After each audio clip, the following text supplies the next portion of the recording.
안녕하세요, 달쌤입니다. 이번 시간부터는 삼국사기로 달려보도록 하겠습니다. 삼국사기는 우리나라에 현존하는 역사서들 가운데 가장 오래된 역사서로 고려 17번째 임금 인종의 명령하에 김부식이 편찬 책임자가 되어 인종 23년에 편찬한 관찬사서입니다. 삼국사기의 편찬 방식은 기본적으로 기전체 역사서의 형식을 갖추고 있습니다. 관찬, 기전체, 처음 들으면 어렵게 느껴질만 하죠. 우선 관찬은 말 그대로 국가기관에서 편찬한 책을 의미합니다. 요즘으로 치면 국립기관에서 낸 자료집인 셈이죠. 삼국사기, 고려사, 조선왕조실록 등이 관찬에 해당합니다. 그리고 그 반대말은 개인이 집필한 사찬입니다. 삼국유사 등이 사찬에 해당하죠. 요즘으로 치면 개인이 쓴 저작물이나 일기장이라고 보면 되겠죠. 기전체는 역사서의 편찬 방식 중 하나로 역사 속 정보나 사건을 연대순으로 나열하는 것이 아닌 각 주제별로 항목을 나누어 서술하는 방식입니다. 이 방식은 중국 한나라 사마천의 사기에서 먼저 시작된 것으로 동아시아의 관찬 사서들이 많이 채택한 서술 방식입니다.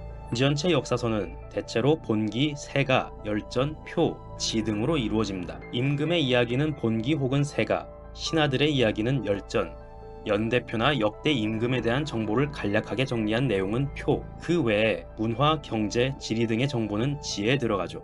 그리고 임금의 이야기 가운데 천자는 본기, 제후국의 군주는 세가에 들어갑니다. 우리가 살펴볼 삼국사기는 고구려, 백제, 신라, 삼국의 왕조사를 담은 본기, 삼국 임금들의 연대기를 정리한 연표, 제사, 복식, 지리지 등의 정보를 담은 잡지, 충신, 반역자 등 군주가 아닌 인물들의 정보를 담은 열전으로 구성되어 있습니다. 이번 시리즈에서는 당분간 본기를 중점적으로 다루도록 할게요. 삼국사기의 본기는 신라 본기, 고구려 본기, 백제 본기로 구성되어 있는데 첫 영상은 고구려 본기로 시작해보도록 하겠습니다. 앞서 설명했듯이 삼국사기는 고려 임금 인종의 명령에 따라 김부식이 편찬 책임자가 되어 편찬한 관찬사서이죠. 따라서 삼국사기는 김부식 개인의 저작물이 아닌 국립기관에서 김부식의 주도하에 팀을 꾸려서 간행한 자료집입니다. 삼국사기가 완성된 이후 김부식은 프로젝트의 책임자로서 인종에게 삼국사기를 바치고 표문을 올려 삼국사기의 편찬 목적을 설명하였습니다. 이 보고서가 바로 진삼국사기 표입니다. 진삼국사기 표에 밝힌 삼국사기의 첫 번째 편찬 목적은 다음과 같습니다. 성상폐하기옵서는 틈이 날 때마다 이전 시대의 역사책을 두루 보시고 말씀하시기를 지금의 학사대부가 오경과 제자백가의 책이라든지 진나라와 한나라의 역사에 대해서는 두루 통달하고 자세히 말하는 사람이 있으나 우리나라의 사실에 이르러선 도리어 막막하여 그 시작과 끝을 알지 못하니 매우 유감된 일이다라고 말씀하셨습니다. 위의 내용에 따르면 인종은 평소 고려 조정의 관료들이 중국의 경전이나 역사서는 잘 알고 있지만 우리나라의 역사는 잘 알지 못한다는 것에 불만을 가지고 있었습니다. 그러므로 우리나라의 역사서가 필요하다는 것입니다. 김부식은 인종의 말을 빌려서 편찬의 첫 번째 목적을 설명하는 것이죠. 그리고 김부식은 이어서 두 번째 편찬 목적을 설명합니다. 신라 고구려 백제의 세 나라가 세발소처럼 나란히 서서 능히 예로서 중국과 교통하였기 때문에 후한서 당서에 그 열전이 있지만 자기 나라 내부에 관한 것은 상세히 하고 외국에 관한 것은 간략히 해서 자세히 실리지 않았습니다. 김부식이 설명했듯이 고구려, 백제, 신라 3국이 중국과 교류했기 때문에 중국의 역사서에도 우리나라에 대한 정보가 열전에 기록되어 있습니다. 그러나 당연하게도 중국인들의 입장에서 쓴 것이기 때문에 자기 나라의 일은 상세히 기록하고 외국의 일은 간략히 기록하여 중국의 역사서에는 우리나라의 역사가 자세히 실리지 않았다는 것이죠. 김부식은 이 점을 두 번째 편찬 목적으로 들었습니다. 그리고 이어서 말하기를 또한 고기라는 것은 그리 거칠고 졸렬하며 역사적 족적을 놓친 것이 많으므로 임금의 선악이라든지 신하의 충성과 간사함, 나라의 안위, 백성들의 다스려짐과 혼란스러움 등을 모두 드러내어 후세에 권하고 경계로 삼도록 하지 못하였습니다. 김부식은 기존에 있었던 역사서인 고기라는 책이 가진 문제점을 지적하며 세 번째 목적으로 언급하고 있습니다. 지난번에 동명언편 프롤로그 영상에서도 설명했듯이 삼국사기 편찬 이전에도 삼국의 역사를 우리나라에서 자체적으로 기록한 구삼국사 등의 역사서가 있었습니다. 그리고 더 거슬러 올라가면 삼국시대에도 우리나라 자체적인 역사서가 존재했습니다. 먼저 고구려에는 건국 초기에 문자를 처음 사용할 때 어떤 사람이 기록한 백권의 유기라는 역사서가 있었는데 고구려 26대 영량왕이 태학박사 이문진에게 명하여 이 유기의 내용을 요약하여 5권의 신집으로 편찬했다고 합니다. 이때의 유기를 17대 소수리망 시기에 작성한 것이라고 보기도 합니다. 다음으로 백제에는 13대 근초고왕 때 박사 고흥을 얻어 편찬한 서기라는 역사서가 있었다고 합니다. 그리고 신라에는 24대 진흥왕 때 거칠부가 편찬한 국사라는 역사서가 있었습니다. 그러나 이 역사서들은 아쉽게도 모두 사라져버렸고 고려 초기에 그 내용들을 모아서 구삼국사라는 이름의 책으로 편찬했던 것으로 보입니다. 그 밖에 후대의 역사서에 인용된 정보를 통해 해동고기, 사만고기 등의 기록들이 고려시대 어느 시점에 존재했다는 것이 확인됩니다. 앞에서 김부식이 언급한 고기의 정체에 대해서는 대체로 구삼국사 등을 포함한 우리나라의 옛 기록을 포괄적으로 가리키는 표현이라고 보는 것이 일반적입니다. 삼국사기 편찬자들도 삼국사기 편찬 과정에서 구삼국사를 포함한 옛 기록들을 참고하여 집필하였죠. 그러나 김부식을 포함한 편찬자들이 보기에는 옛 기록의 글들이 거칠고 졸렬하며 역사적 족적을 놓친 것이 많았고 후세에 전할 교훈이 되지 못했다고 생각했던 모양입니다. 김부식을 포함한 삼국사기 편찬자들은 유학자였기 때문에 괴력난신, 즉 허무맹랑한 이야기나 유교적 교훈에 맞지 않는 내용은 서술에서 배제하는 경향이 있었습니다. 아마도 그들이 참고했던 옛 기록들은 주로 신화나 전설 같은 비현실적인 내용이 많고 유교적인 가치관에 맞지 않는 내용들이 많았으니 그런 평가를 남긴 것으로 보입니다. 김부식이 언급한 세 가지 이유를 정리하자면 첫 번째, 고려의 신하들이 유교 경전이나 중국 역사는 알아도 우리 역사를 모른다는 현실에 대한 인종의 불만. 두 번째, 고대 중국 역사서에 기록된 우리 민족 관련 기록들이 중국인들의 입장에서 서술되어 상세하지 않다는 한계. 세 번째, 기존에 있던 국내 기록들이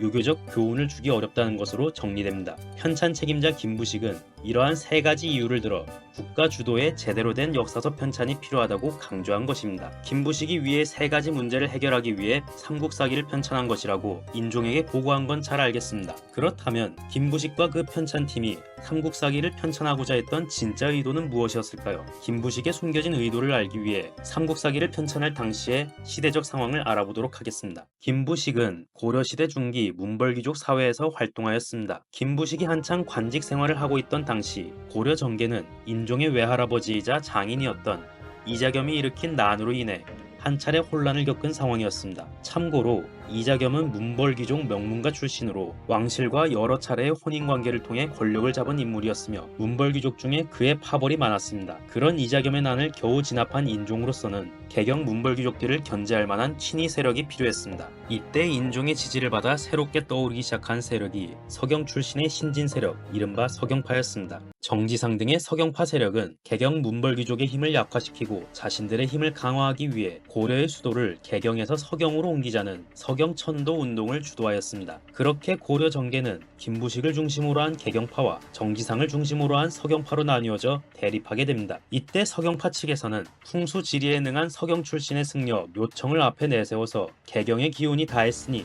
서경으로 천도해야 한다고 주장했습니다. 서경파와 개경파의 대립은 당시의 국제 정세와도 긴밀하게 연결되어 있었습니다. 서기 12세기 초 동북아시아에는 급격한 정세 변화가 일어났는데 원래는 여러 부족으로 흩어져 살던 여진족들이 완화 나골타에 의해 통합되면서 금나라를 건국한 것이었습니다. 여진족의 금나라는 건국된 지 얼마 지나지 않아 거란의 요나라를 멸망시키고 송나라의 수도인 개봉까지 함락시켜 송나라를 강남 지역까지 몰아내고는 중원을 차지하기까지 했습니다. 한때 해동의 천자국이라는 자부심을 가지며 여진족들로부터 조공을 받았던 고려로서는 자신들보다 급이 낮다고 생각했던 여진족의 급격한 성장이 충격으로 받아들여졌겠죠. 이자겸이 정권을 장악하던 시절의 고려 조정은 금나라에 맞서는 것은 위험하다고 판단하여 금나라에 사대를 했습니다. 그러나 이자겸을 몰아낸 이후 새로운 세력으로 떠오른 서경파는 얼마 전까지만 해도 자신들을 부모의 나라로 섬기던 여진족에게 역으로 사대를 하게 된 상황에 불만을 가졌고 서경천도와 함께 건원, 즉 독자적인 연호를 세우고 금나라를 정벌할 것을 주장했습니다. 초반에는 인종의 지지를 받아 서경천도론이 대세를 이루었으나 서경파 측에서 건원과 금나라 정벌을 강하게 주장하면서 인종도 서경천도에 소극적인 태도를 보이게 됩니다. 그러자 조급해진 묘청은 서경에서 반란을 일으켜 대위국이라는 나라를 선포했고 인종을 데려와 대위국의 황제로 삼을 계획을 세웠습니다. 묘청이 서경에서 반란을 일으켰다는 소식이 들려오자 개경파의 대표였던 김부식이 반란 진압군의 총대장으로 직접 출전하였습니다. 그리고 서경으로 출발하기 전 묘청에 비해 온건파였던 정지상 등의 서경파들을 반란 가담자로 몰아서 인종의 허가도 없이 처형해버립니다. 한편 서경에서는 반란이 일어난 지 얼마 안 되어 묘청이 살해되었는데 처음 반란을 일으킨 묘청이 살해된 이후에도 서경 주민들의 항쟁이 1년이나 이어졌고 기나긴 항쟁 끝에 김부식에게 진압되었습니다. 이때 김부식과 함께 서경의 반란을 진압했던 윤원이조차도 건원을 주장했다는 이유로 정지상과 같은 일파로 몰려 좌천당합니다. 그리하여 새롭게 떠오르던 서경파가 제거되고 서경천도가 무산되면서 조정에는 김부식과 개경파가 정권을 잡게 되었습니다. 그렇게 김부식은 조정 최고 관직인 문화시중의 자리에까지 올랐습니다. 김부식이 삼국사기 편찬 책임자가 된 시기가 바로 이때 정권을 잡은 이후입니다. 이후 김부식은 인종 20년인 서기 1142년에 스스로 관직에서 물러났고 삼국사기 편집에 계속 참여하여 1145년에 삼국사기 편찬을 완료하였습니다. 김부식이 삼국사기를 편찬할 시점의 역사적 배경을 살펴보았으니 다시 원래의 주제인 숨겨진 의도를 살펴보도록 할게요. 아참! 그 전에 우리가 알아둬야 할 게 있습니다. 우리가 이 책을 가리킬 때 보통 김부식의 삼국사기라고 말하지만 삼국사기는 김부식 개인의 저작물이 아니라 국가 주도로 편찬된 역사서이며 김부식은 어디까지나 편찬 책임자로서 참여했다는 것입니다. 그러므로 삼국사기를 편찬할 때 편찬 책임자인 김부식 개인의 의도뿐만 아니라 편찬을 지시한 임금의 의도, 당시 사회 전반에서의 요구 같은 것들이 반영될 수밖에 없습니다. 따라서 삼국사기의 편찬 의도를 제대로 파악하려면 김부식 한 사람의 사상이나 행정만 가지고 이해하기보다는 전체적인 역사적 배경과 함께 이해해야 합니다. 자, 그럼 다시 본론으로 돌아가겠습니다. 김부식이 삼국사기를 편찬하던 시점의 사회 분위기는 이자겸의 난과 묘청의 난을 연이어 겪은 직후라 어수선한 상황이었습니다. 이때 왕실의 권위도 떨어졌겠죠. 게다가 대외적으로는 이전까지만 해도 고려에게 조공을 바치던 여진족의 금나라의 사대를 하게 됨에 따라 고려 사람들의 자존심에 상처를 입게 된 상황이었습니다. 그러므로 고려 왕실의 입장에서는 이런 어수선한 분위기를 해소하고